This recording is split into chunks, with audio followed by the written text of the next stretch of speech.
Ebipya bizuuse ku ngeri akakiiko ka ssetteesezo akavunaanyizibwa ku kwekenneenya abantu ababa balondeddwa pulezidenti aka Parliamentary Appointments Committee gye kaasuddemu abantu abamu ku abo 7 ab'akakiiko k'ebyokulonda nga kaasuddeko abalala 2 abaasooka okulondebwa era nga byongedde okutegeerekeka.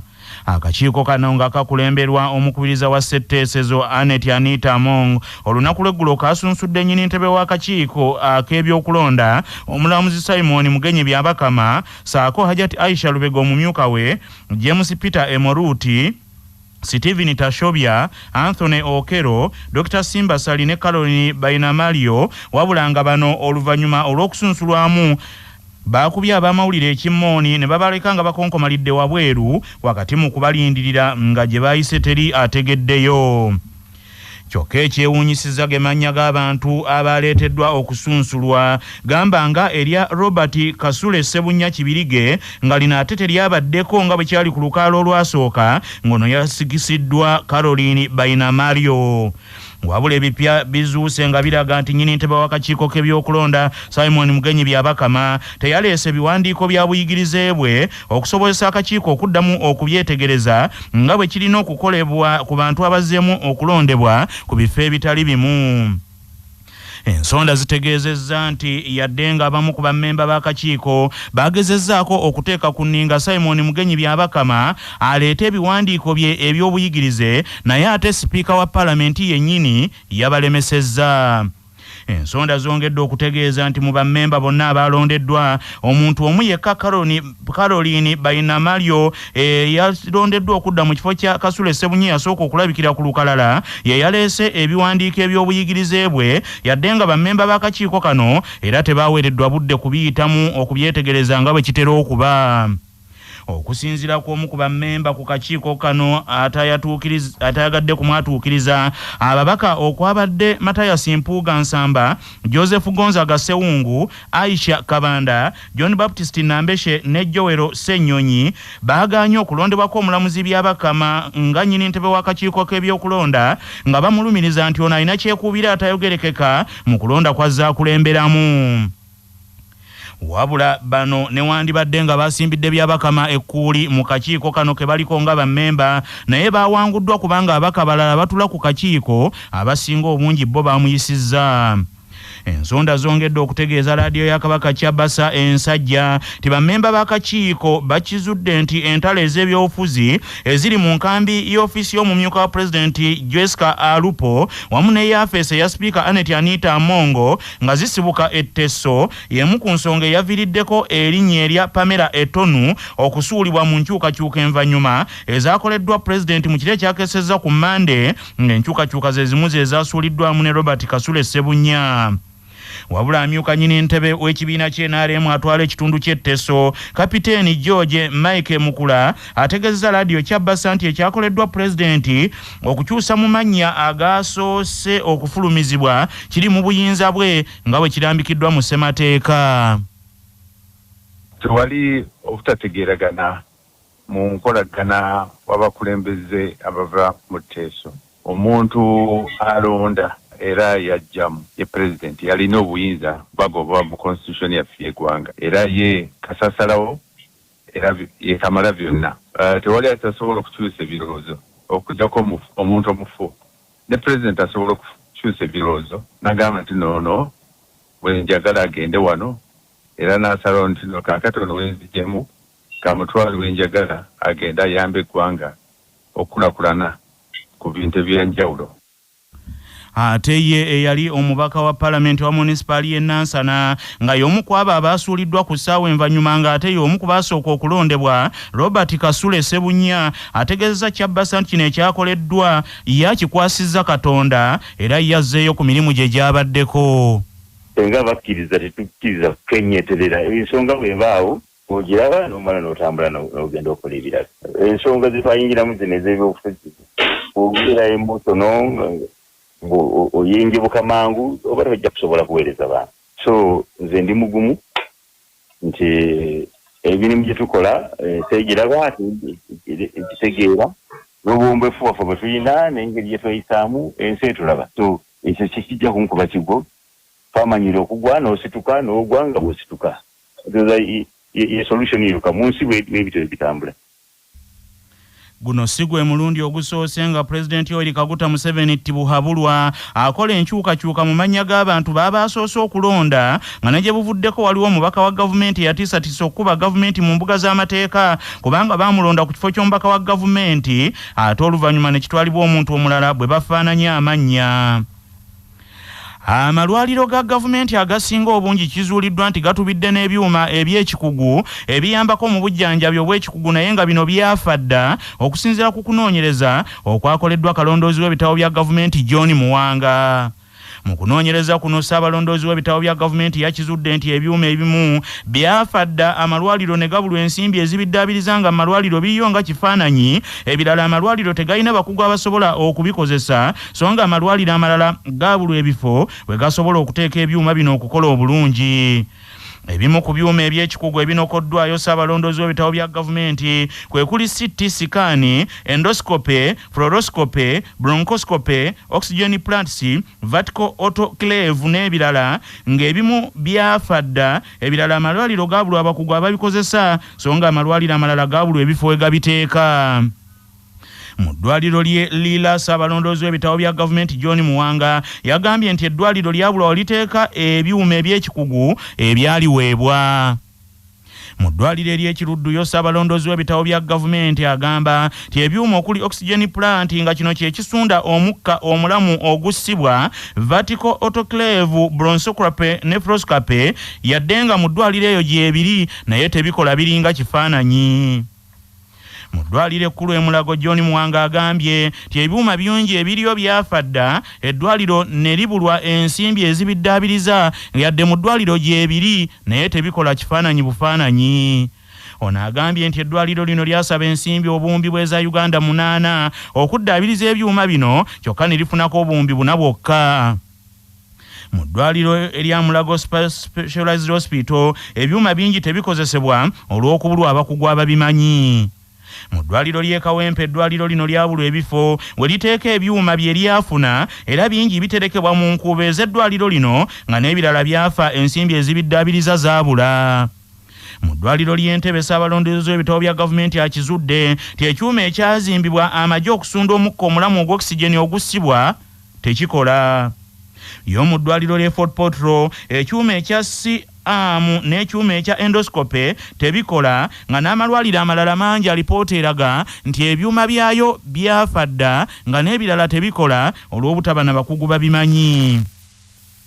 Mu ddwaliro ly'e Naggulu Ssaabalondoozi w'ebitabo bya gavumenti agambye nti ambulensi 3 zaafa dda era eddwaliro lino teririna ambulensi okutambuza abalwadde so nga n'ebyuma ebyagulibwa ebisukka mu bukadde 2 ekitongole kya National Medical Store tekibituusanga eri eddwaliro lino okujjanjaba bannansi. Ssaabalondoozi w'ebitabo bya gavumenti agambye nti amalwaliro ga gavumenti 5 agali ku mutendera ogwa Regional Referral Hospital ebyuma ebikulu ebiriyo byafa tebikozesebwa olw'okubula ebyuma ebiyinza okukozesebwa okukanika ebyo ebyafa. Poliisi mu Kampala n'emiriraano eriko beeteebereza okuba abazigu 3 beekutte abagambibwa nti be bamu ku abo abaali mu bulumbaganyo obwakolebwa ku yali omubaka wa Kawempe South mu Paalamenti Haji Mubaraka Munyagwa Sserunga Mugaati gwa Bata mu makaaga agasangibwa ekyengera Town Council mu disitulikiti ey'e Wakiso. Bano bakwatiddwa mu kikwekwete ekikoleddwa poliisi y'ensangi ng'eri wamu n'ebitongole by'ebyokwerinda ebirala.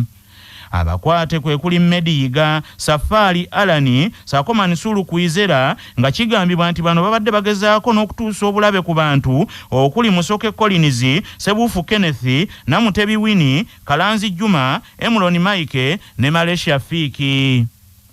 Yebuvuddeko Haji Munyagwa Mubaraka Sserunga Mugaati gwa Bata amakage gakolebwako obulumbaganyi nga gano gasangibwa Nakasozi Buddo nga mu kiseera kyekimu abatuuze abalala nabo abasula kunju mu kitundu ekyo balumbaganibwa ne banyakulwako ensimbi zaabwe n'ebintu ebiwerako. Amyuka Ssekamu wa poliisi mu Kampala n'emiriraano Luka Owesigire agambye nti abakwate bakuvunaanibwa ogw'obubbi n'emirala. Ono agamba nti okunoonyereza ku nsonga eno kutandise kuba kitegerekese nti bano tebakola bokka. bakwatiddwa n'ebintu ebiteeberezebwa okuba nti bizibiti okuli namba simu card ezigambibwa okuba nti no zaateekebwako essimu oluvannyuma lw'okuggyibwa ku simu z'abantu be babbako ebintu ne basobola okwesindikira ssente ku layini zino nazo zaabasangiddwa ng'otadde n'ebintu ebigambibwa okuba nti no bimenya amayumba byebakozesa mu bubbi buno. Kigambibwa obubbi obwaliwo mu nnaku 2 ez'omuddiringanwa bayingira mu mayumba g'abantu bano ne babba TV nca 65 miliyoni 2 okutadde n'okwonoona emmoloka n'okubba amasimu. Ng'olukuŋŋaana lwa nnaamu lukyagenda mu maaso baminisita ab'ensi ez'omukago ogwo bongedde okutuuka beetabe mu lutuula lw'abaminisita olw'enjawulo oluliyo enkya ya leero. Musisi John gyali. CBS FM ekitegeddeko olukiiko luno lugenda okutuula enkya ya leero lugenda kwetabwamu baminisita bonna okuva mu mawanga agali mu mukago guno ogwa nnaamu wabula nga bali ku nteekateeka eno baganya okwatulira ab'amawulire omuwendo omutuufu ogw'abaminisita abagenda okwetaba mu lukuŋŋaana luno naye nga kiteeberezebwa nti abagenda okulwetabamu bagenda kusoba mu 300 n'okudda waggulu era ng'ensonga ezigenda okusinga okukubirizibwako buli minisita agenda kuba ayanjula ensonga eziri mu kitongole kikyakulira era zirabike nga zikubaganyizibwako ebirowoozo n'oluvannyuma zitwalibwe mu lutuulo olwawamu balabe engeri gye bagenda okuzisaliramu amagezi. Mu mbeera y'emu n'olukuŋŋaana olw'ebyobusuubuzi olukyabumbujjira wano ku Serena Hotel mu Kampala olwa East Africa Trade and Investment Forum nga lwetabwamu amawanga agali mu mukago guno gwa East Africa obudde bwonna bagenda kuvaayo n'ekyenkomeredde ng'eddoboozi lyawamu ng'amawanga gonna agali mu mukago guno gwa East Africa balwanjule mu lukuŋŋaana luno lwa nnaamu balabe kiki banaabatuukako oba obuwanguzi bwe banajjayo. Mu kiseera kye kimu n'abakyala ba Uganda nga bakulembeddwa minisita w'abakozi n'ekikula ky'abantu Betty Amongi bano nabo bakedde kutuula olwaliro wano mu kibuga ky'eggwanga ekikulu Kampala ng'abakyala baagala bafulume n'eddoboozi eryawamu mu lukuŋŋaana luno olwa nnaamu ensonga zaabwe zibe nga zoogerebwako owatali abakuba ku nsolobotto.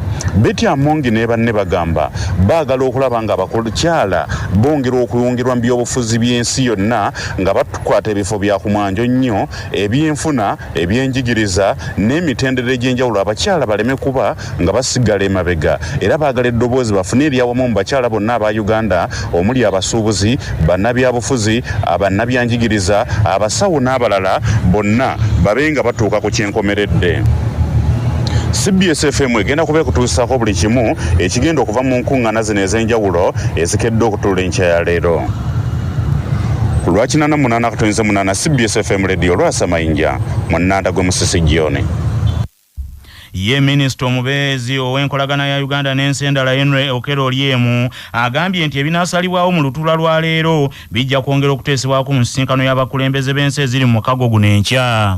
Well, the problem is the summit went very well. There is very good attendance. The senior officials have arrived. The ministers arrived last night. Most ministers arrived last night. Some of them arrived this morning. And there will be the opening of the ministerial segment of the summit will begin today. Vice President Alupo will open the ministerial summit, and soon after that, the ministers will start debating the outcome documents that the senior officials have produced. Eggwanga erya Rwanda livuddeyo ne lirangirira ne ligamba nti likutte abajasi aba Democratic Republic of Congo babiri nga bano babadde bayingidde dda mu ggwanga lino erya Rwanda era wabaddewo okulwanagana okw'amaanyi wakati w'abajasi wano n'amagye aga Rwanda. Omujasi omu owa Democratic Republic of Congo akubiddwa amasasi ate abalala babiri bo bakwatiddwa. Okusinziira ku statement okuva mu Rwanda Defence Forces kigambibwa nti abajasi bano aba DRC babadde nga bayingidde mu ggwanga erya Rwanda nga bali mu kibuga ekimanyiddwa nga Lubavu. Kigambibwa nti bano we batuuse ate basanze patrol y'amagye ag'eggwanga erya Rwanda era wano wabaddewo okulwanagana okw'amaanyi ekireetedde omujasi omu okuttibwa era bano bagenze basobola okuba nga nabo basumulula amasasi. Rwanda Defense Forces evuddeyo negamba nti abajasi bano aba DRC babadde ne mundu okuli AK-47 babadde nga balina magazines ez'amasasi eziwerako babadde nga bambadde vesti ez'okwekuuma okubanga amasasi tegayita mu vesti okubanga gabatuukako. Sylvain Ekenge omwogezi w'amagye g'eggwanga erya Democratic Republic of Congo avuddeyo n'agamba nti ekyo kyo tabadde tannakitegeera nti waliwo abajasi abasazeewo okubanga bayingira mu ggwanga erya Rwanda.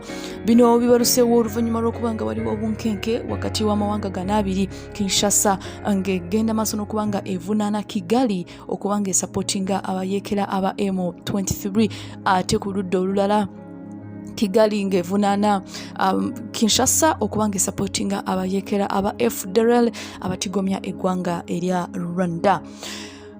Tujukira nti okulwanagana kwaddamu mu Eastern Democratic Republic of Congo kumpi ne border ya Uganda ne Democratic Republic of Congo kino kyaleetera abantu abasoba mu millions ne millions okubanga badduka mu maka gaabwe nga bayingira mu ggwanga Uganda ate abalala nga baddukira mu Democratic Republic of Congo nga tebakyamanyi eka ne mu kibira. Kakati situation wetwogerera ate eyongedde okubanga eyonooneka nga bajasi aba DRC ku mulundi guno basazeewo okubanga balumba eggwanga lino erya Rwanda. Ba president buli omu avuma munne era teri n'omu eyakkiriza okubanga akwatagana ne munne. President Paul Kagame eyavuddeyo n'azaayo omuliro n'agamba nti sijja kukkiriza kuteesa ne President Felix Tshisekedi n'amugamba nti yetatidde kulwanagana kubanga ebintu by'entalo ebyo byo abimanyi bulungi era byasinga okwagala. Stay tuned and don't forget to subscribe.